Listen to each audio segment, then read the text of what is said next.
Camera's in a different place today, for today only.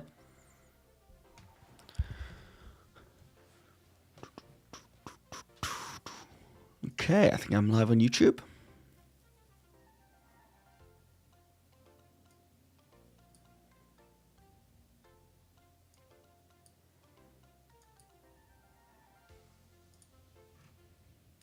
I am.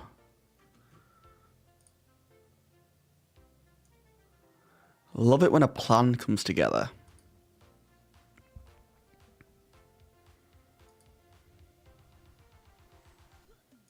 This won't be a long stream, guys. This will not be a long stream. I am still very jet lagged. I woke up at 4 this morning, 4 a.m.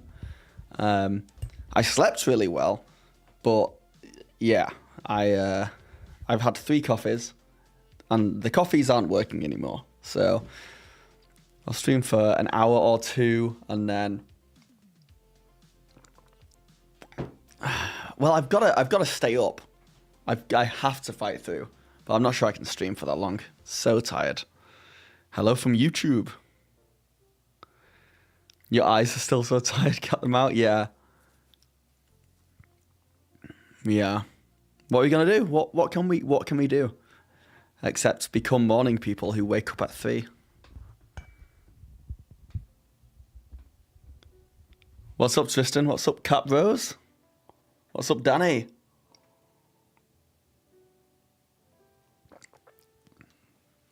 I can go work out. I think the plan is I'll stream and then I will like just, it is whether or not I try and have a nap. So if I have like a 30-minute nap and make sure I get up, I should be okay. But it's the make sure I get up thing which is the scary part, the hard part. How's everyone doing today anyway? What is it, Thursday? So I'm fighting with my microphone.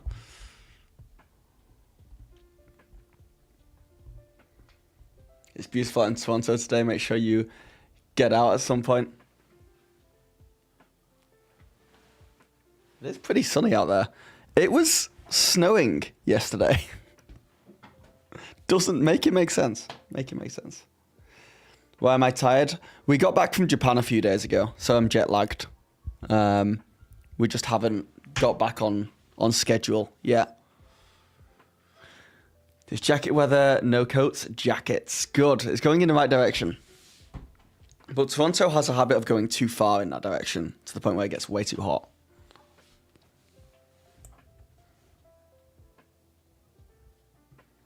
There's a reason why the camera's here looking at the side of my face. It's because it's going to face down in a second, and I'm going to show off some really cool dice that I have. Really cool dice. Like the coolest dice I have ever seen. So it should be fun.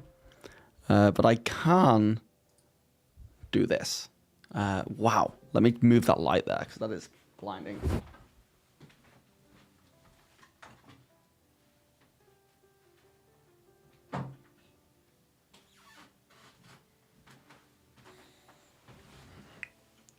No, we did the Japanese dice yesterday. These are dice from a website called dicenest.com. They very graciously... Hey, where am I? They very graciously sent me these... I think there's like 7. 1, 2, 3, 4, 5... Like 8 sets of dice. They're not sponsoring a video or anything, but, you know, they sent them to me, so I'm going to show them off. And they are very cool, so they're well worth it. And I'll probably turn this into a video. But they have sent it to me for free, so that is something to bear in mind. I've been to Japan a year ago for a month and a half and was looking for something related to D&D and couldn't. Could you? Yeah, there'll be a video coming out in a few days all about my Japan D&D experience. Should be a good one. Should be a good one.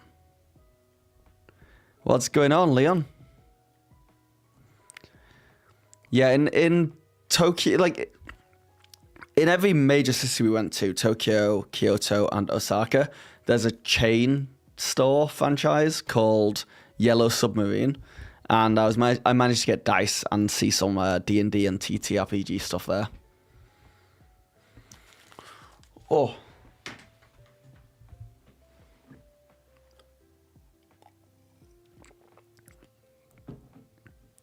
Currently at the barber waiting for your colours, Cecil. Oh. I guess Japan 2026 is happening. Dude, it's so good over there. The biggest bummer for me was that we went hoping we would catch the cherry blossom season, and we were too early. Just too early. I bet right now, it's like blossoming.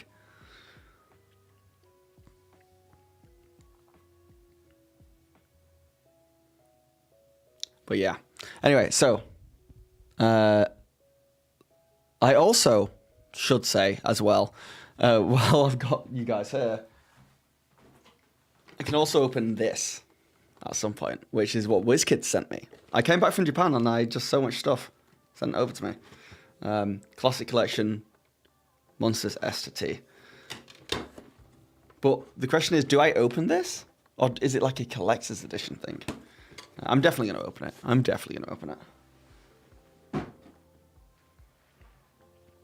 Thank you, WizKids, for another unboxing. Yeah. I want them to send me some big stuff, though. That's what I want. I want big minis. I've got so many of the, like, small and medium-sized minis. God, we've been in March to mid-April in 2024, and it was a cold year, and missed the blossom as well. Has anyone been there when the blossoms happen? Could it be fake? Could it be a conspiracy? Do they just say it happens, but no one's ever seen it?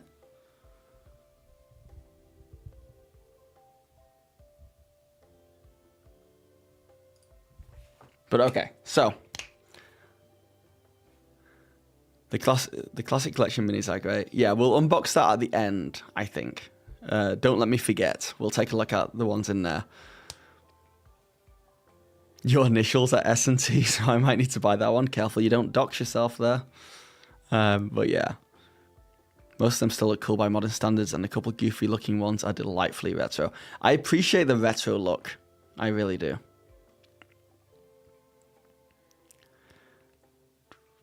I say the land just like the people don't want visitors. Yeah, the land just like is shy around foreigners.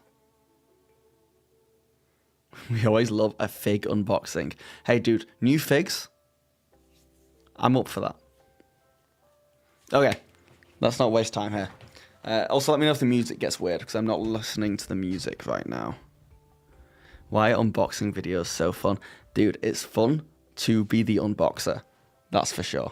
It's a lot of fun to be the unboxer. Okay, so what we're going to do is I'm going to move this mic here, and I'm going to bend you guys down.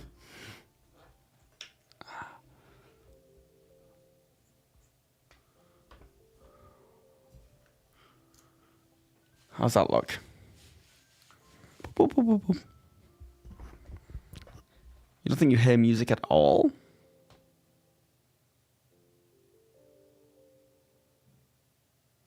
Someone do a homebrew rules for D&D campaign in the Demon Slayer theme. You guys hear music?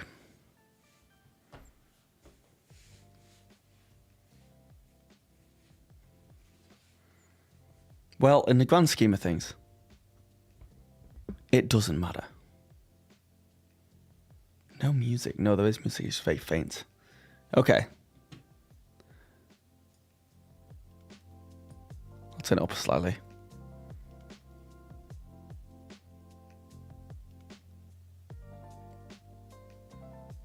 You hear the music? Okay. Let me know if that's too loud now. So, check this out. This is what they've kind of sent me. So they've sent me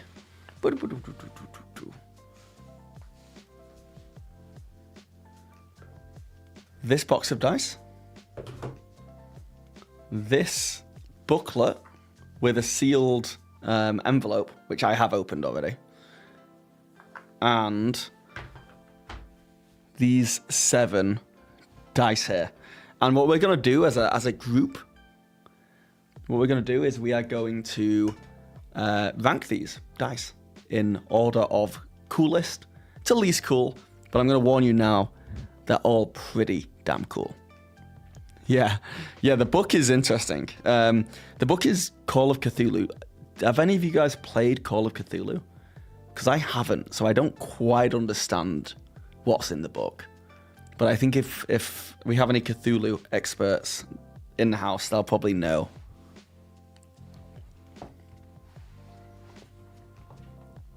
And yeah, not all of these are D&D dice. 6 of them are. 6 of them are. Then there's the Call of Cthulhu book. And then there is these, which, as you can see, maple leaf dice. And these are all D6s.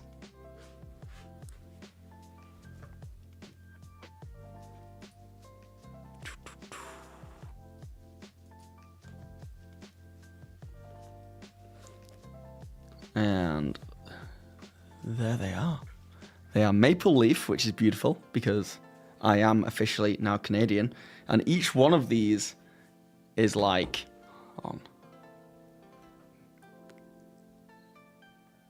like a different design. There we go. So we have, and some really nice ones as well. Come on. Lock on. I've been thinking about getting like a macro lens camera so I can really up close. But yeah, look how nice and sparkly that is. And then each one is a different like design, material almost. And they're really nice to hold. Look at this one. I think this one's my favorite out of these.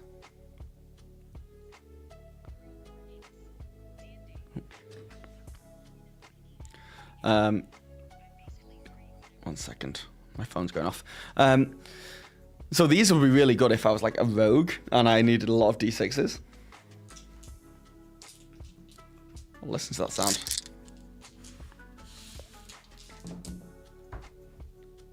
Great design. So these are like the least D&D set, but yeah, very cool. I think the vibe of a lot of these dice are that they are more collector's edition than legitimate like dice you would use. Though I'm definitely going to be using some of these dice. How's the opal look? Yeah, very pretty. Yeah, they really are. They're really nice. I just don't know what I'll be using those for in particular. And then the rest of these are actually D&D or like D20 sets. So first off, and now I need you guys to remember what your first thoughts of each of these. So these are, I would say my least favorite of the bunch. It's kind of, I think it's resin. It's got a sparkle to it, which is, they're very nice to look at. They're easy to read, which is really cool. Ugh. They rolled an 8, so not great. And then the rest of the set is all very similar. So what are you guys thinking for these? I know what's coming because I've looked at these, and I think this is a solid 7 out of 10, if I'm being honest. But they feel nice, and yeah, like under any other circumstances, I would say these are fantastic. But just because I know what's coming. Should have been a bit more gold. I know I've taken it as Paladin or Cleric. That's the other game as well. What class would these dice suit? And I think Paladin or Cleric for these is a solid choice. Or maybe like a Sorcerer. I can see that as well.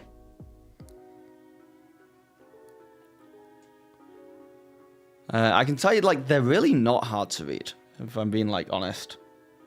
They're surprisingly easy to read, to say it's, like, gold on gold. What's up, Monster Manual, please? 6.5? 7.5? Okay, yeah, 7, around that mark. Thank you for the follow, Monster Manual, please. How are you today? Yeah, I need some real good D8 for the sorcery work. Alright. So, we've done the Maple Leaf dice. We've done our Cleric dice. Next up, we have these bad boys. Come on. Now, these are really nice. I don't think the camera does them justice, to be honest. These are the... Hold on, let me get up the information here.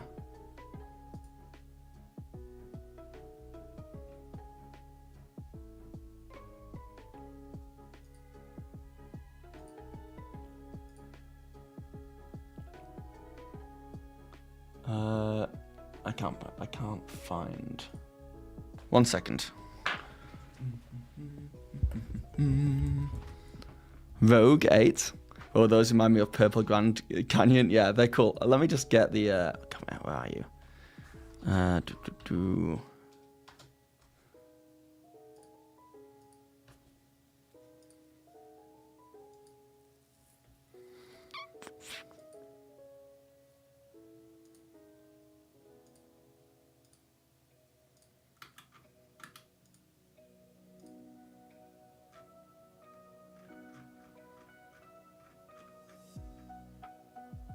Yeah, these are... How do you say that? Agate dice? Agate dice? They're known as Spectrum dice. Made from agate stones. I'm butchering that, I know I am. Yeah, Agate. Agate? Agate stones? I'll take that.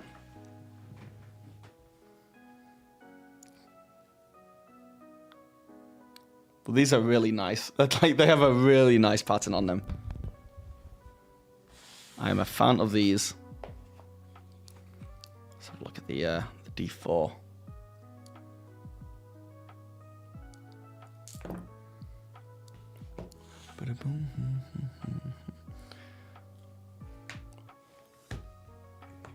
Get the D20 out. Rolled an 8, so could be better. Also, readability not as good on these ones, actually. I mean, they're fine. It's still readable, but I think it's like the shine of the stone makes it harder to see at a distance. But I would probably give these 7.5 out of 10. If we're giving the last ones a 7 out of 10, then I think these would be a 7.5.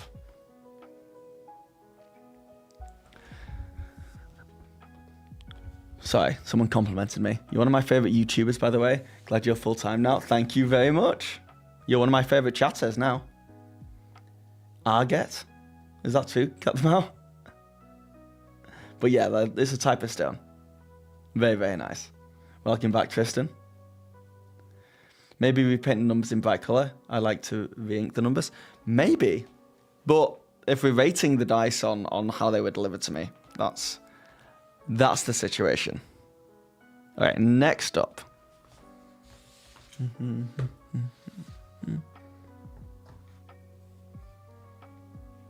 We have these beautiful... I think they're gemstone dice. I can double check in a minute. These are really, really nice to feel. I should throw all the dice when I test them. We'll go back through them and we'll test them all. We'll roll every D20 and we'll see which one gets the highest. And that will be the winner. These are really nice. I feel like... Where's my phone? Hold on. I feel like the lighting is doing them a disjustice here. Ooh.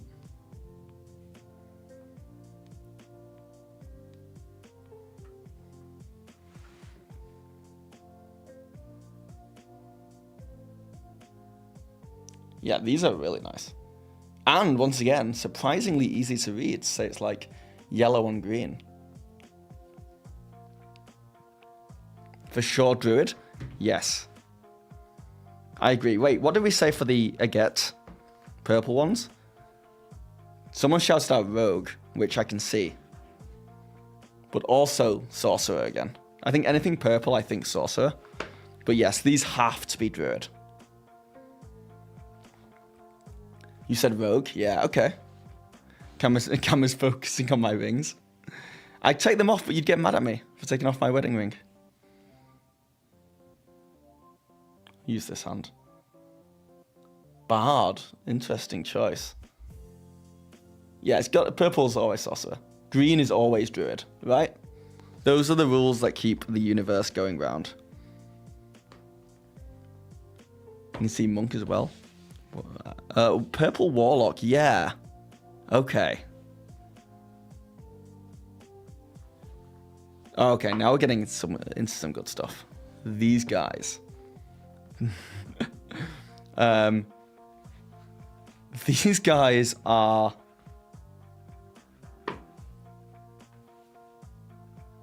Come on, where is it? These guys are wood. This is made of wood. And I love it. This might actually be the dice I use from now on. They're so light. And I've discovered this about myself recently. In the past few videos, whenever I touch light dice, I'm like, I really like that. I much prefer really light dice than heavy dice. I understand why some people like heavy dice. It's got a thud, it goes boom, boom, boom. But there's something about just like feeling light as air when I roll it. That's so nice. You really like these? Yeah. These ones are damn nice. And I think these have to be a... What did we give the last one? 7.5? I mean, these are 100% an 8. Maybe an 8.5. Yeah, I've got a lot of time for these ones. A lot of time.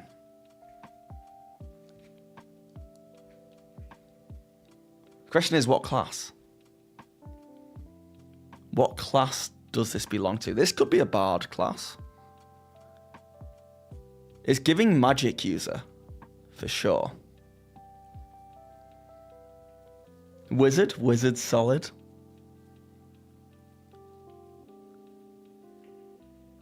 How do they do with a hammer test? Not on this channel. Not with these dice. I'll tell you what, if we find the lowest ranked dice out of this set, I'll hit it with a hammer. You can argue, yeah. Pretty versatile. Some character with an affinity to the ocean or to sailing. True that. I'm not hammering the dice, guys. A wizard, a pirate wizard, yeah. Isn't wild magic sorcerer? It is, but I like to think wild magic can be any magic user. I don't think we have a hammer. Yeah, but I've got heavy stuff. We have a power drill. So we see how it stands up to a power drill. It looks almost like a globe with patches of land. Yeah, it does, doesn't it, actually? Yeah, this could be the magical planet that's set on. The only issue is, and it's less of an issue with my actual eyes, but looking at it on camera, that 20 is a bit hard to see because the 20 is golden and it's on a brown patch. But still, very solid dice. Okay.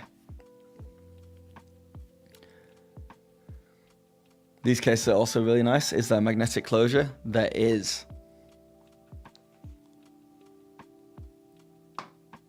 Yeah. So these are very interesting. And in fact, before we dive into this, we should talk about what these are supposed to do. Because this is where things get interesting. This is where things get... where I want your guys' opinions on this. So...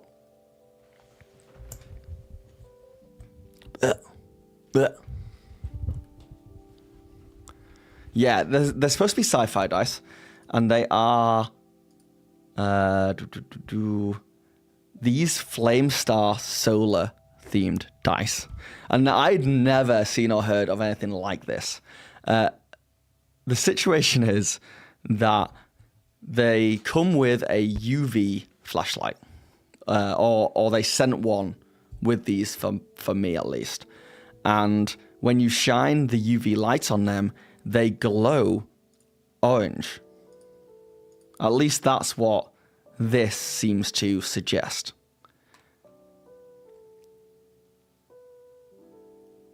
Who sent me these? It's this dicenest.com, which is this website here that I'm on. You immediately hate the fonts. Okay, but let's see. Let's test the shining it with the UV light. Because I've tested this, and I got different results to what we're looking at here. Okay, so you see how it shines, and it goes orange.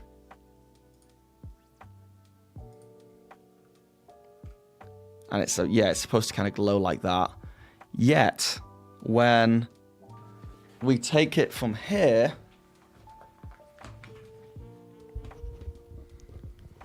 the UV light does something, that's for sure. So it's supposed to glow orange, right?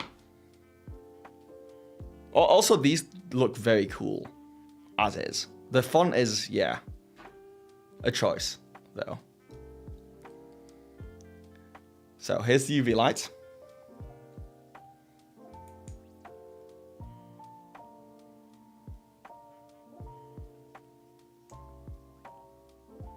That, to me, and to my eyes, I'm seeing purple or pink.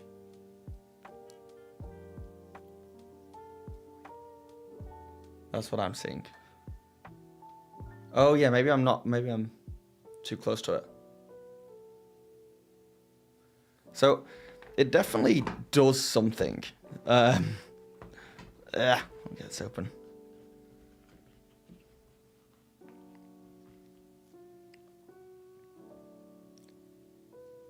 I think it's the angle, yeah. But it's definitely not like as easy as I thought it would be. Let's try just the D6. So I should say, from my point of view, it's glowing. It is glowing pink, purpley. But it's hard because if I get too close, the camera doesn't pick it up at all.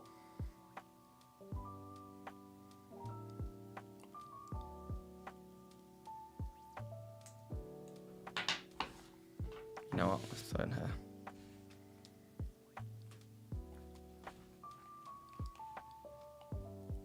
Come on. Yeah, maybe this isn't an easy thing to do on stream.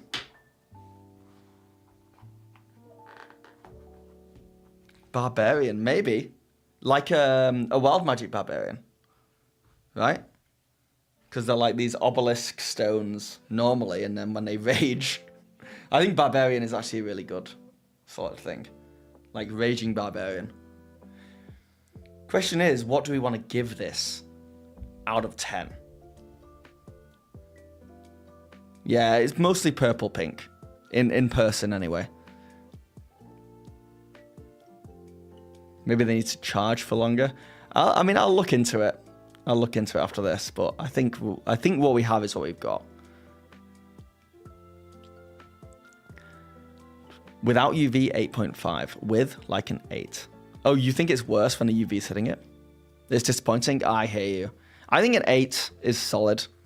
I think the whole point of them is that the UV light is supposed to, make them glow bright orange. Also, let's face it, it's a massive gimmick. It's such a gimmick because, like, when is it going to be useful? I'm going to pull out the UV light, like, every time I roll them.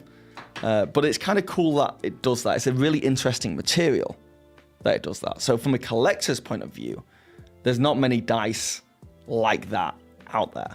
So maybe 8.5. The UV thing doesn't work. It's doing something. It's doing something.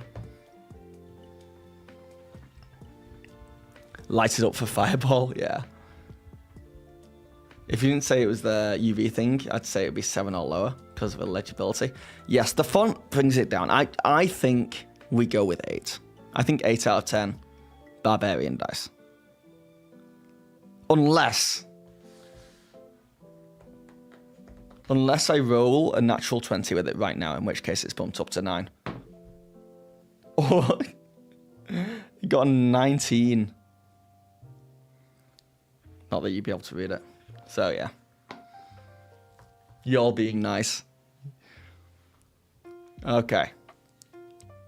And then the last of these sets of dice. And I personally have saved the best till last, in my opinion. No, I didn't roll a 1. These are Prism dice, which, oh my god, look at them.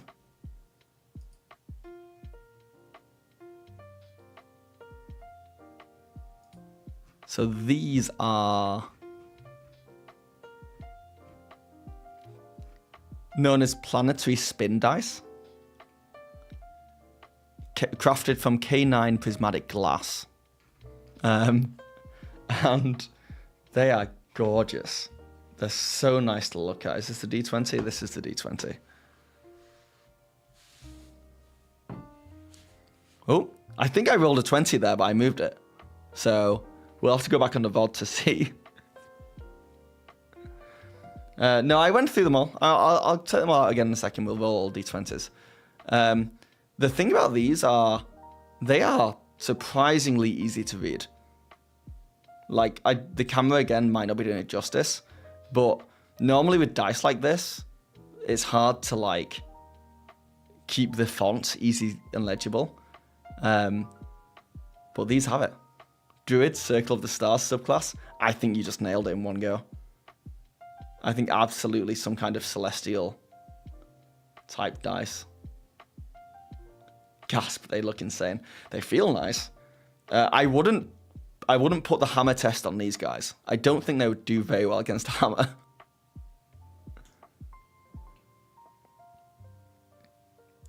But yeah, I've got a lot of time for this. Okay, so let me get the D20s out for each one, and we can see them all together.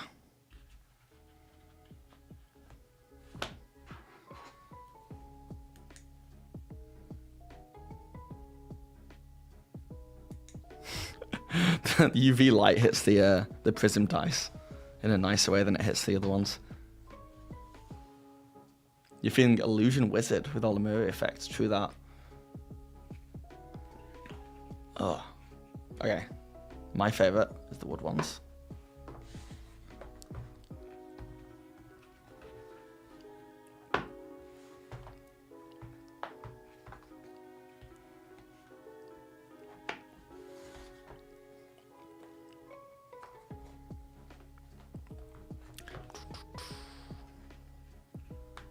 Okay, so I'm going to put these in an order and you guys can tell me if you agree or not. But first of all, let me just roll them all at once. Well, we got a nat 20. And it's the dice that I think are the worst dice in this selection. So I'm going to put these at the bottom. Wait, for the camera, I'm going to put these at the bottom. I think that one is my least favorite. But these are all very, very close. Then it's got to be this one. It's fundamentally the way that I pulled them out in. Then it's going to be this one. Which would be higher because I think the material's really cool. I just wish it actually glowed more obviously orange than kind of a pinky color. And also, I wish the font was easier to read. Then, the green boy. Then, this is really tough for me because this is my favorite dice. I'm going to be using this all the time. However, obviously, I have to put these at the top. Obviously, I have to put them at the top. So this is my ranking from bottom being my least favorite to top being my most favorite. What are your guys' thoughts? Do you agree with that? Cinematic sets. I bumped the sci-fi one all the way down to last. Oof. Oh, I don't know about that because I even just like the look of this standard. Kind of got like this marble effect. You'll go with the prism when you have advantage. Yeah, that's true. Or like the big rolls where you really want to succeed. I'm gonna send you the least favorite. If you... Hey, soon we're going to run out of space for dice, and I will just be giving them away. And I think that day will come sooner than we all think, if they keep sending me dice. I would move the bottom one up 2 by the green ones. You'd move the bottom one up 2. So you would do this. Nah, that's not right to me. I think if I was gonna move anything around, it would be these two. I think. But it's kind of like they kind of joint. That's what we'll do. They're joint there. And these are joint at the top. There you go. That's my ranking. God, talk about being indecisive. You're all about being able to read at a distance. I have to say that a lot of these are like much more readable than they look on camera. Especially this one. This one I'm looking at on the camera and you can't see anything, but I'm looking at it in person and I can see every number fine. Bottom one is much clearer. Fair. I mean, we also had these guys as well. Just to throw something out there.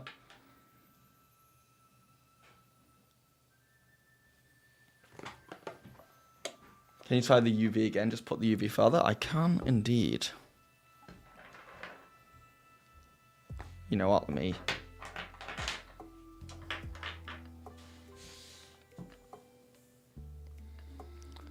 What if I do that and then I zoom in? Right. UV light up close. UV light getting further away.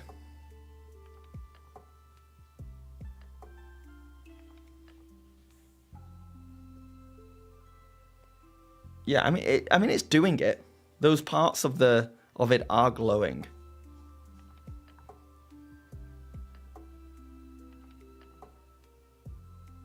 There are hints of red, I guess. Yeah. Oh man, I feel like it's different. It's probably, you know what it is? I think it's the lighting in this room.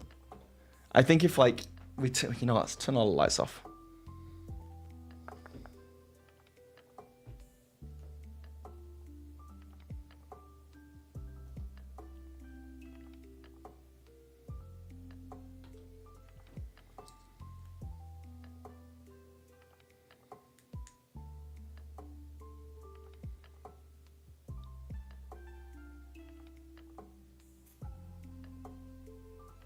Yeah, it's doing it. It's doing what it's... Ooh. It's orange to you now.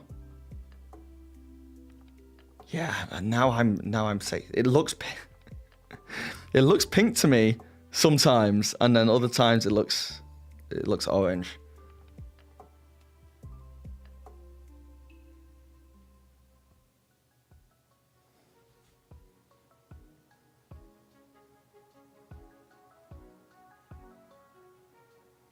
Anyway, well, does that change your guys' rankings at all?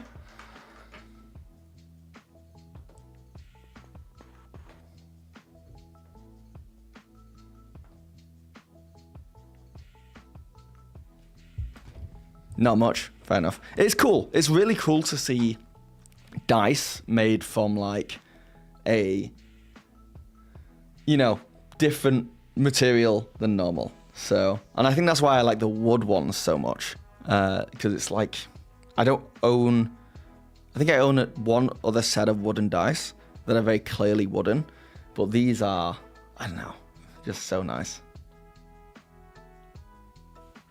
Pause this game. Dice effect, radioactive device. That's the thing. No, it's so useless as like a game mechanic that it glows when you shine UV light on it.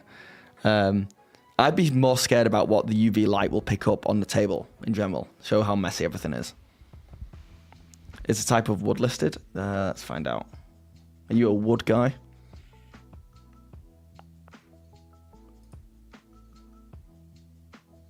Wooden dice.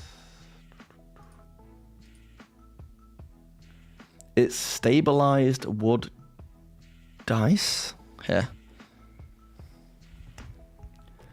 Azure Chromatic Reverie.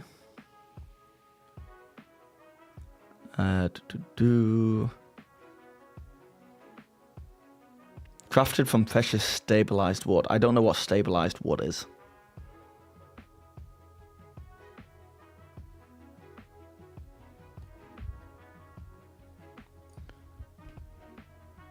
$88 Canadian, so it will be cheaper USD.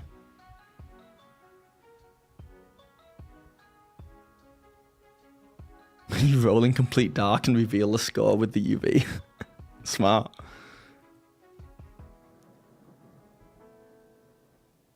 I know what that is. It's a treatment to make it colourful. Ah, very cool. So I guess we don't know exactly what type of wood they used.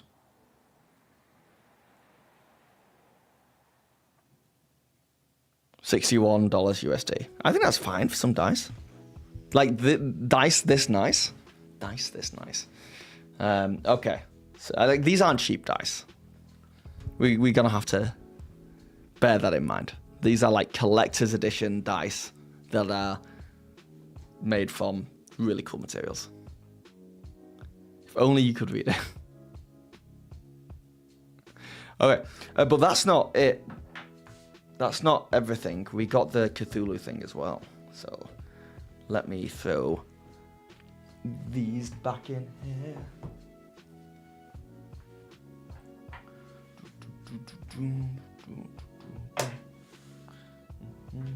You know what? I'll leave these in here for now. Zoom out a bit.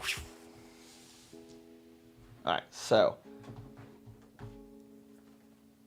this is where, if anyone does have any information about Call of Cthulhu, this is the time to come out your shell and help me out.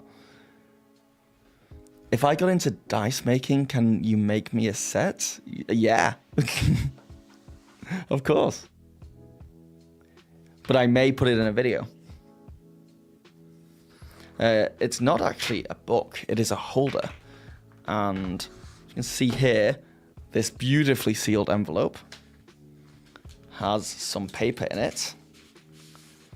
And this is where I don't know anything about Cthulhu, because this has information about, I guess, different monsters in the game. The Elder Thing, Hastur,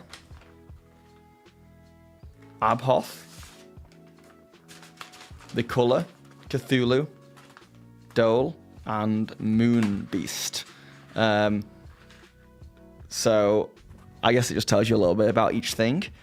And then inside the holder,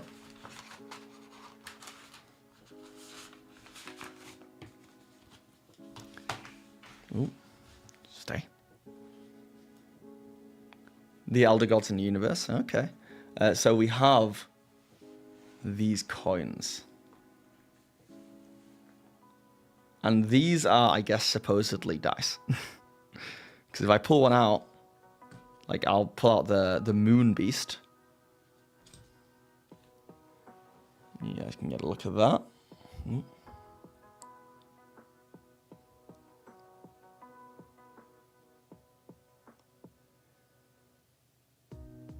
And there's numbers around the side here. Oh, roll a sanity check. Those are nice. I just don't know how you roll them. Do you spin them? Hold on. Let me see what it says in the information here I got.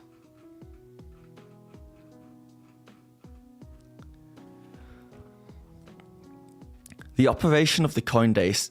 The operation of the coin dice is achieved through modular design. We have enhanced the center point at the bottom of the coin, allowing it to rest on the table smoothly like a top without compromising the integrity of the design. By pressing down with a finger, the coin comes to a stop, and the number facing the finger indicates the dice results. So, like, I spin it? Is that what it's asking? Oh, and then I put my finger down wherever it lands on is the one it is. So I got a 7.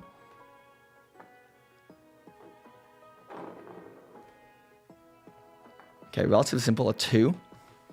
Those aren't good rolls. And then each thing represents a different creature in the Cthulhu universe, I guess. So that's the Moon Beast. We have the color, which is this spider one. And then on the back of each one is, I think it's the same. It's like a Captain Arthur's Diary, The Secrets of Cthulhu. These coins are nice to hold, though. Okay, well, I've been meaning to try Call of Cthulhu. So now I've got another extra reason. What do you guys think of this set? Bro, my rolls today, yeah, it's not going well. You probably decide a direction and spin it, like Truth or Dare. Right. You give these a 10. Hey, I gotta say, the fact that it came with this gorgeous stamped envelope and information in each thing, I think it's a high. It's got to be at least an 8 or 9. Like, this is so nice.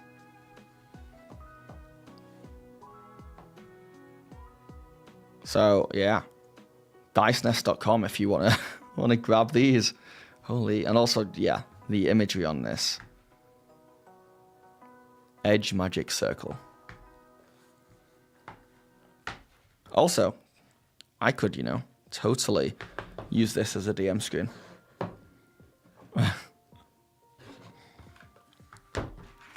Yeah, this feels like a proper collector's edition thing. I'll leave this all together.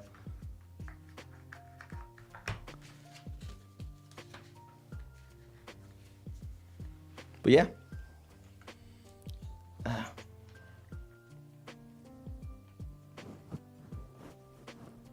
That's all those dice. Let me know if anyone wants to see any of those in particular again. But yeah, it's very cool. I'm really impressed with these. Got a lot of time for it. Alright, Monster Manual, catch you later. You conflicted Blues or Prism? Yeah, it's hard. I just don't want to use this. That's the problem. It's so nice that I never want to use this dice. Yet the blue, I could roll all day.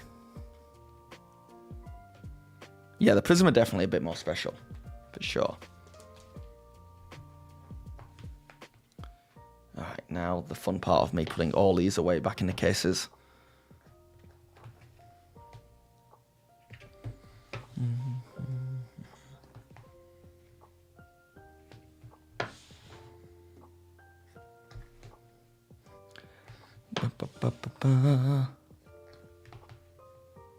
The cases are nice as well. And they stack, which is nice. I can stack them up on the shelf. I just don't know what to make of the ones that glow under UV light. I really want to like them. So I think they're a really cool idea. But at the same time, it just wasn't the result I was expecting.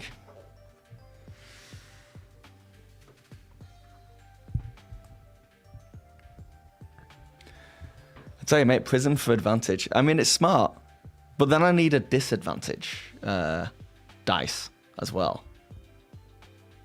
You know, if I'm rolling with disadvantage. So I'll have to find like a dark version of that. In fact, I have some obsidian ones that I could use for that. You liked the ones I put lowest? Barbarian set for disadvantage. True that, yeah. Yes. That's very smart. I wonder if you use different lights, it's different. Yeah, I wonder if maybe if I get like a a stronger UV light, if that would make a big difference.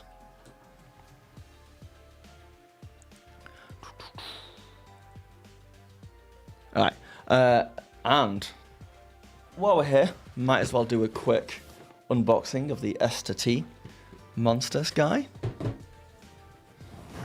I'm getting very close to the camera, I apologise.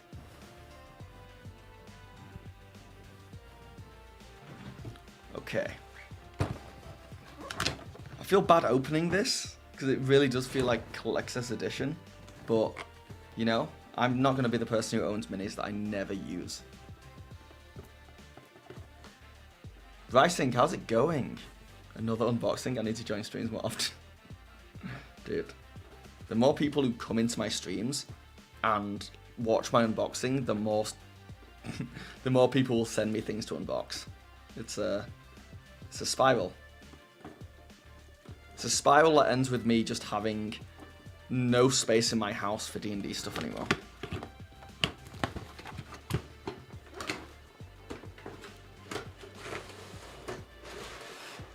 Okay.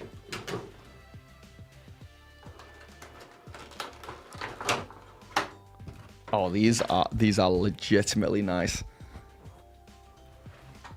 Oh my god. Okay, let's start from the top. I have a salamander dude.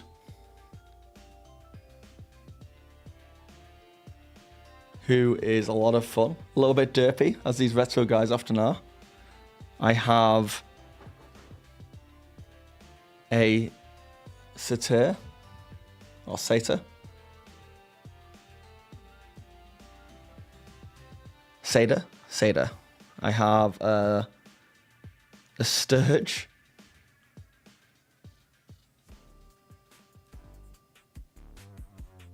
Yeah, what are you ranking these minis? Looked it up, synthetic leather. Wait, what's synthetic leather?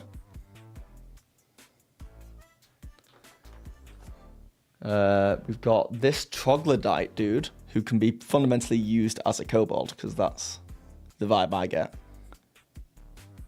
He's a Short King, for sure. Then out of the Short King world, we have something that has been coming up a lot for me recently, because I've used it in a game, and I got the newer version of the mini, but we got a Shambling Mound.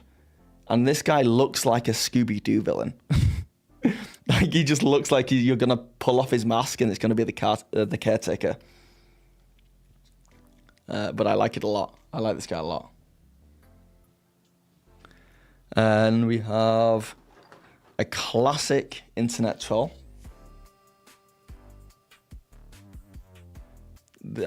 One thing I like about all these guys is that they're all holding something.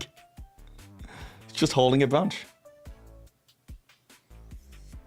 And then finally, speaking of branches, we have the tree ant, which is like very, very cool. This one is my favorite, for sure. And it's a big boy too. Look at his little legs. Look at his face. Look at his hands. Look at his fingers. Big fan of these. All right. I'm going to put them back in here. I'm going to have to decide what I want to do with these. Oh, where did you go? Was that you? Was that you there?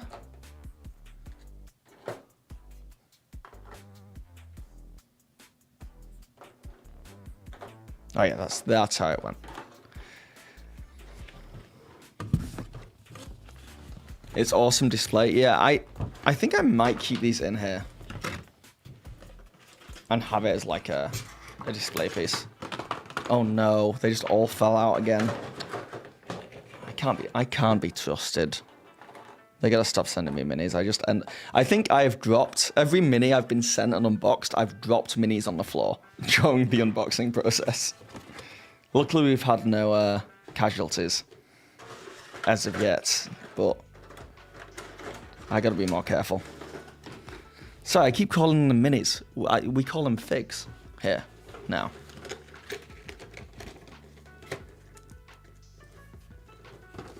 Oh. Ta-da. Yeah, this would be nice if I could get more of these. WizKids, if you send me more of these, that'll be awesome. S to T. Oh my god, are there 26 of them? Mate, put the mini tree and the green dice around it. Good display and tribute to all druids. You know what? I really like that idea. I like the idea of having different tributes to every class. And that's really good. That's a really good start.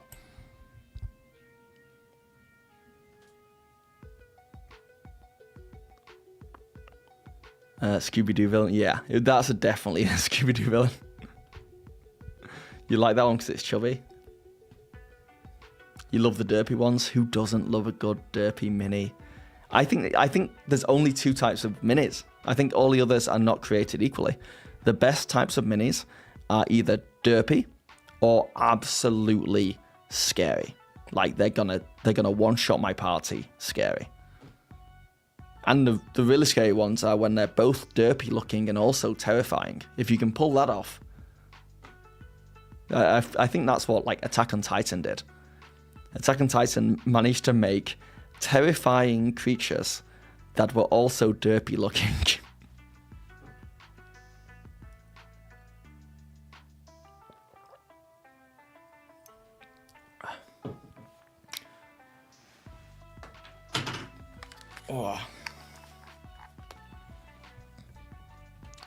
Oh god, I got scared for a second that we were like playing some copyrighted music, but we're safe.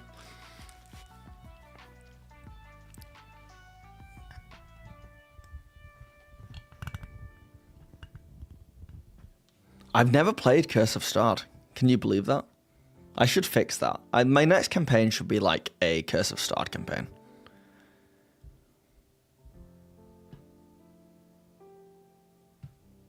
Am I still feeling tired?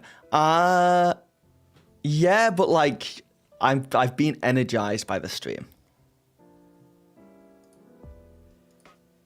I feel energized by the stream. But yeah, I definitely won't last long. It's a lot of running and planning on the DM side up front. Curse of Strahd is.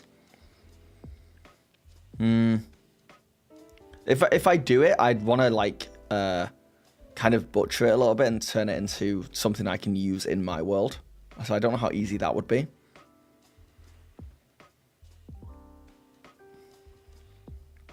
But I've heard it's like the most popular 5th edition D&D. So, oh, this music is not helping my tiredness. Hold on.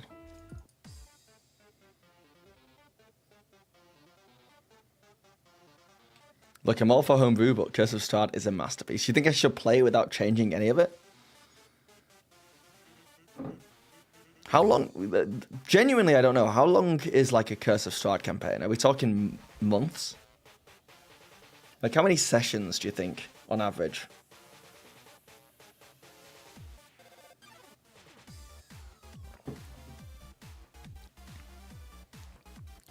People play it for years. Playing 4-hour sessions. Okay. Gonna take 8 months. Oh, wow. Okay. Weekly sessions, 8 months. Big. It's a big boy. 1 to 2 years? Okay.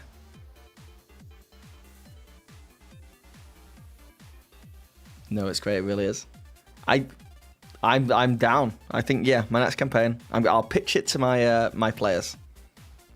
Yeah, it's a big boy. It's just I know my players will want to like play. Well, what level does Curse of Strahd start at? Is it level 1?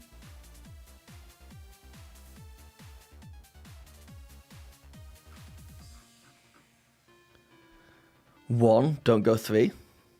Like all shenanigans. Let them fear. Okay.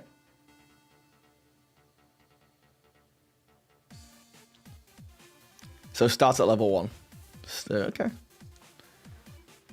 And then what level does that end at? Is it level 10?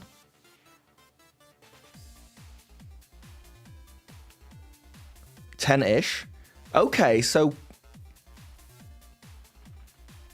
what I could do is I could do Curse of Strahd and then go straight into the Vecna Eve of Ruin, which is level 10 to 20. And I think you go back and deal with Strahd again in that adventure. In fact, I know you do. So that could be cool. That could be my next 4 years.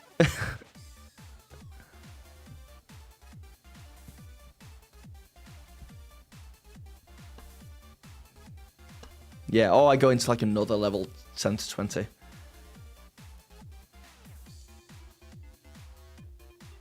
Yeah, I'm pretty sure Vecna is levels 10 to 20.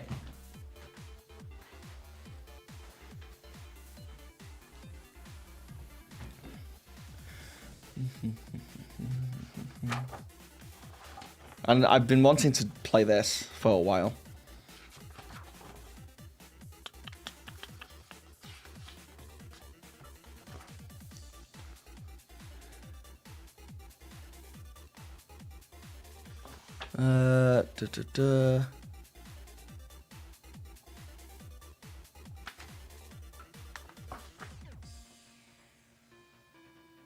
Yeah, it's not jumping out at me, but I'm pretty sure it's level 10 to 20. Okay, we could ship Vecna and Strahd. They'd be so cute together. Yeah. But I would recommend some light homebrew at the very least, because Raw, the Curse of Strahd does have a few holes and gaps. You're saying Vecna and Strahd, my players won't be coming back. Yeah. Not if I roleplay Vecna to just be the most fun, flamboyant villain. You know? Vecna is 10 plus. Yeah, I mean, I always end up homebrewing stuff anyway, even though I'm not supposed to sometimes. Wait, this is from here. How did that happen?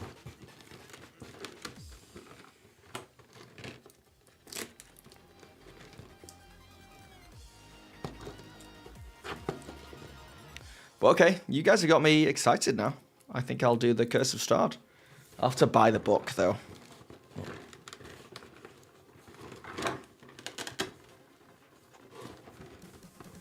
Yeah, please do. Neither of my groups want to run Strahd. All of them want lighter-hearted adventures. The book has collected dust for years. Yeah, that would be the fear. I don't want to, like, fatigue my players too much by just being so brutally dark for years. Wait. Ah.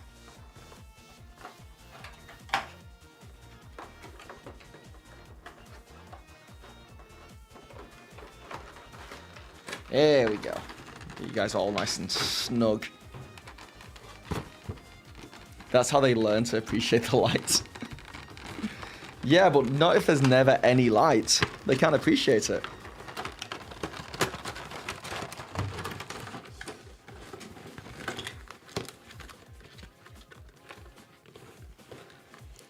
You ran Curse of Strahd with a team of improvisers. It was hilarious. It doesn't have to be dour. Fair. Your standard for dark is pretty dark. Yeah. I mean, this is a thing that I found out about myself as well. When I'm DMing, I really enjoy DMing horror. I genuinely like setting scenes that are creepy and weird, and I like seeing my players squirm when I describe like a horror setting, you know? I love it. I love that stuff. Yeah, I'd love Curse of Strahd. Yeah. And that's why I think I would also like Call of Cthulhu. Because it's that kind of, you know, that vibe of really setting the scene. Boom, boom, boom, boom. Curse of Strahd is the go-to for horror.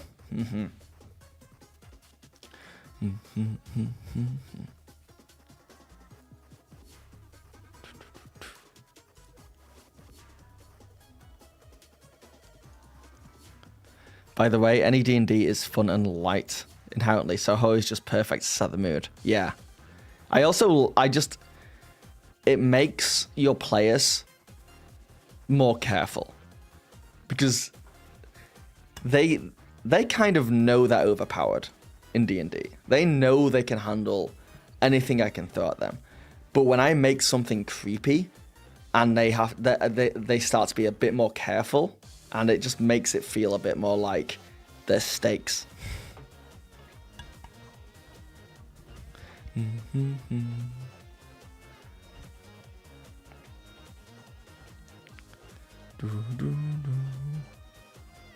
Yeah, not in Curse of Strahd.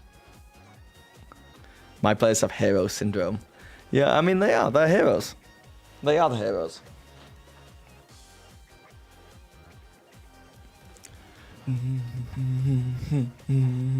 They just be shooting fireballs. So you had to shake them. Yeah. Just make them feel a bit uneasy, you know?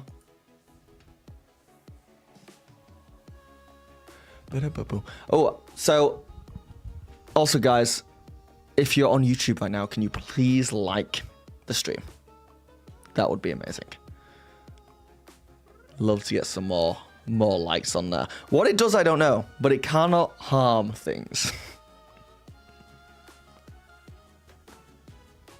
And yeah, Bro Jojo, I think the Twitch is just quiet today, which is so weird because yesterday Twitch was popping off and YouTube was quiet. So it's unpredictable. Of course, oh, you did, sir. Thank you very much. Way ahead of me. Thank you very much. Your current Sunday group refuses to run away. Almost had a TPK versus Young Dragon last. Oof. Everyone's tired. Yeah, Twitch is all napping. Cat the Mouse, how are you feeling? Do you think you can make it all the way until like 9 or 10 o'clock tonight before we pass out? Well, probably because I'm on YouTube, I'm vocal. Sorry, do not apologize. We like vocal people here. I like lurkers too. I like views. What can I say? I might have another coffee, Cat the Mouse, after this stream. And hopefully that'll get me through. But we're gonna have to watch like a good movie or something. And maybe order in food? No, we can't order in food. No, we got food at home. You're right. I'm being silly. Thank you for the follow, Static248. You're watching on YouTube today, but not at your PC for chat. Busy? No worries. Japan food, by the way. Ooh. That is true. I wouldn't mind some Korean food.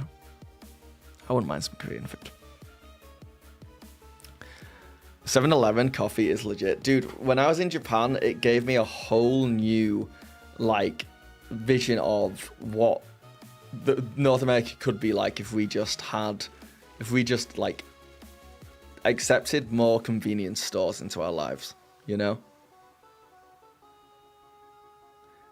You went to Korea as well? Yeah, so we were there for just 2 days, or 3 days, kind of. The food in Korea is so good. It's so good. I mean, it was good in Japan as well, but like, I like a little bit of spice in my food, and Korea does that well. Not much spice in Japanese food. Asian convenience stores, top tier. Yeah. If I lived near a Japanese 7-Eleven, I would never go to a grocery store. I would just go there and just buy like dinner every night. Just straight up. Whoa, the Brit can eat spice. A little bit of spice. A little bit of spice. I like Frank's hot sauce. My problem is I really like the taste of spice, but I can't handle it too much. So you'll see me in like restaurant, like Indian restaurants or something, like trying to enjoy my food and loving the taste, but also looking like I'm about to die and asking for milk. It's a problem. It's a problem. I like what I can't handle. Wait, he's Brit? I thought Canadian. I'm British and Canadian now, but I'm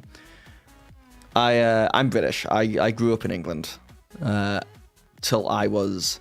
I grew up in England until I was 27 years old. Sounds so. I grew up. No, I lived in England until I was 27.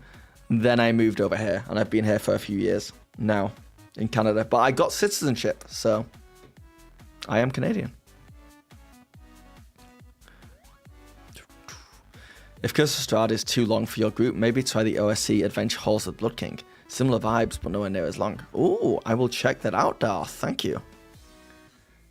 You just have to keep killing your taste buds, then you'll be fine. Yeah, but then I can't taste anything.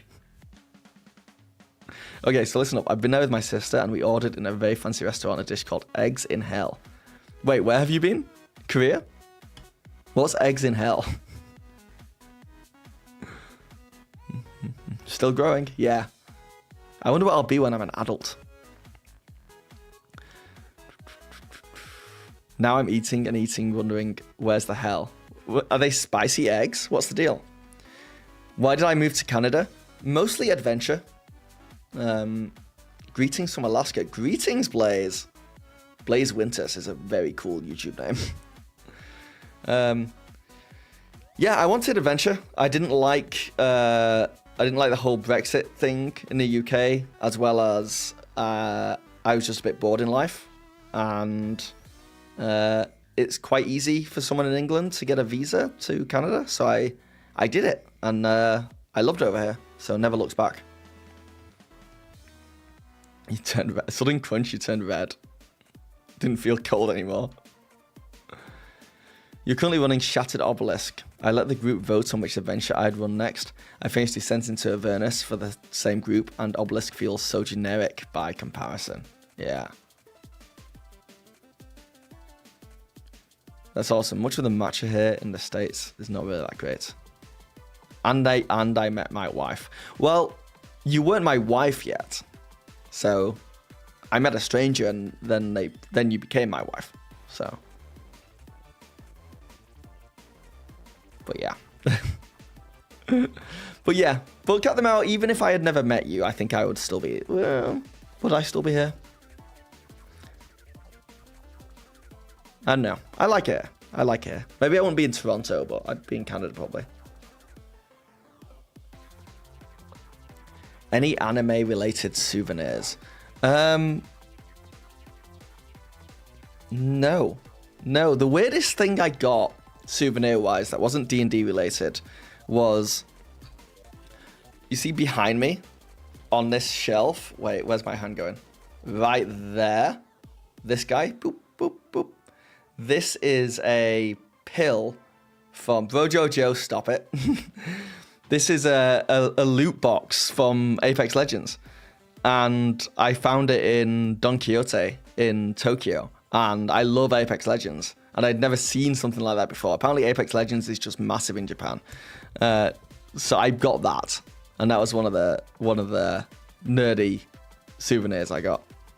I'm trying to think of what else we got that wasn't. I got a lot of D&D stuff.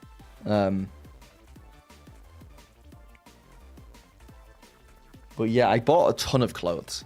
I bought a ton of Uniqlo clothes because I like Uniqlo, the department store here in Toronto.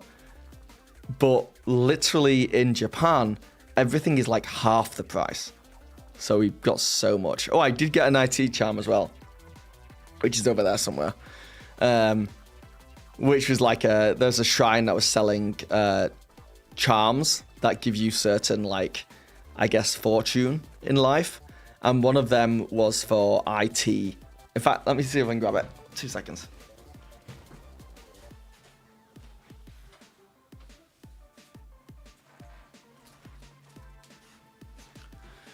What are they called, Kat? Omamarus? Yeah, so it's a charm that I can hang on my computer, which I'm going to, which is for good luck when it comes to IT-related problems, which I need. Oh, Mamori. Thank you, Bojojo. Yeah, in fact, let's do a little unboxing, shall we? I've been meaning to hang this up somewhere. Maybe it can go on my mic.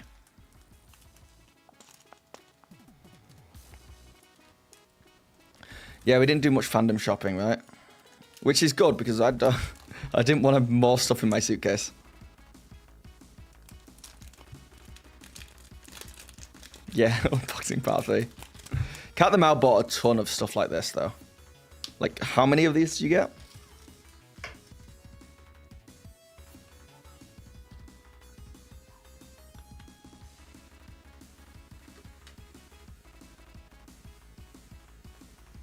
Ba-da! So this is gonna sit right here, I think, on my desk. That's a perfect spot for it. So now I won't get any issues with my computer, in theory. It's a purity seal. Yeah, you clip yours on the mic, nice. 7.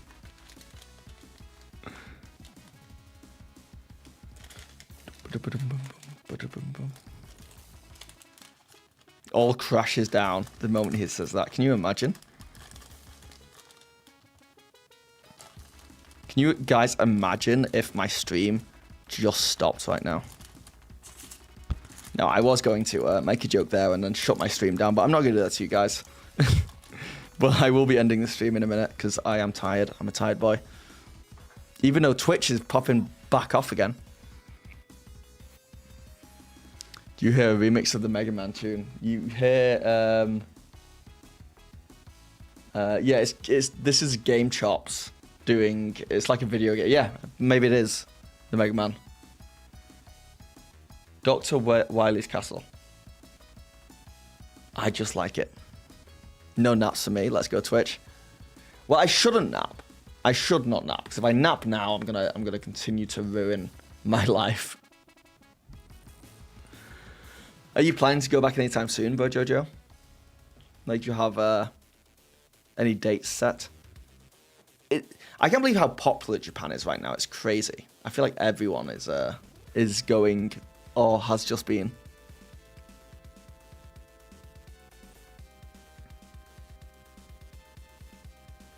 Yeah, they don't like that. Yeah. Yeah, I think it's good, like, yeah, I think wait a year or two and then wait for it to calm down a bit and it'll be like, everything will be easier. It's not showing, they're really polite. Yeah. Yeah, I get it. I totally get it. Because I wouldn't want it either for here in Toronto if there were just like suddenly 10 times more people everywhere. Just looking at stuff. Get out of here.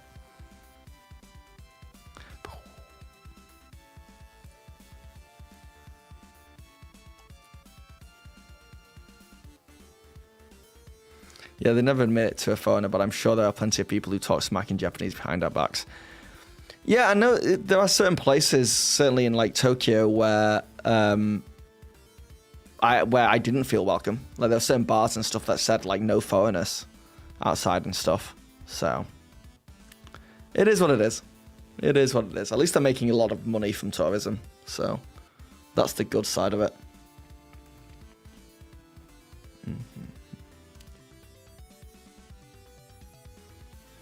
Yeah, we went to Osaka this time round. So we were in Osaka for like a good couple of days.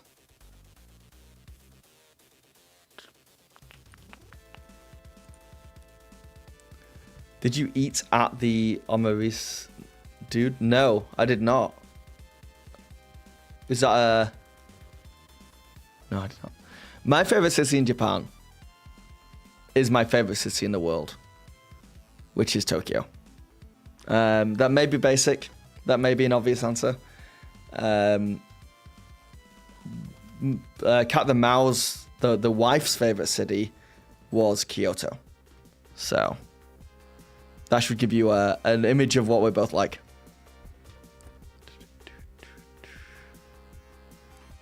Yeah, Kyoto was my favorite. Yeah.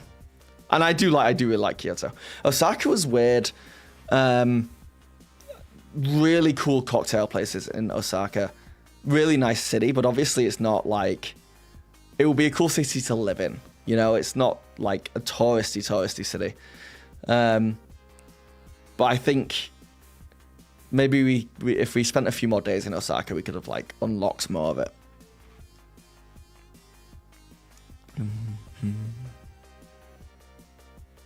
You totally would have guessed Kyoto for car. Osaka almost felt very similar to Toronto. Osaka felt like a bunch of different cities all mixed together. But those are the only 3 cities we've been to. So it's hard to say what's my favorite city in Japan. It's like one of the 3. One of the 3 we've been to.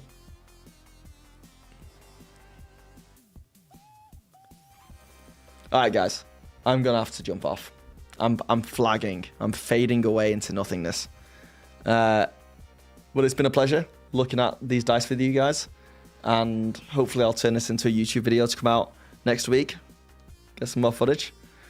Just remember, no naps. Yeah, I'm gonna go have a fully caffeinated coffee. Then I'm gonna beg Cat the Mao to let us order in some food. And then I guess we just watch like a movie? Oh, it's only 4? Maybe watch some TV and a movie and then go to bed at like 8. And then just hopefully sleep through the night and wake up at like 7. Do some push-ups and jumping jacks. Yeah.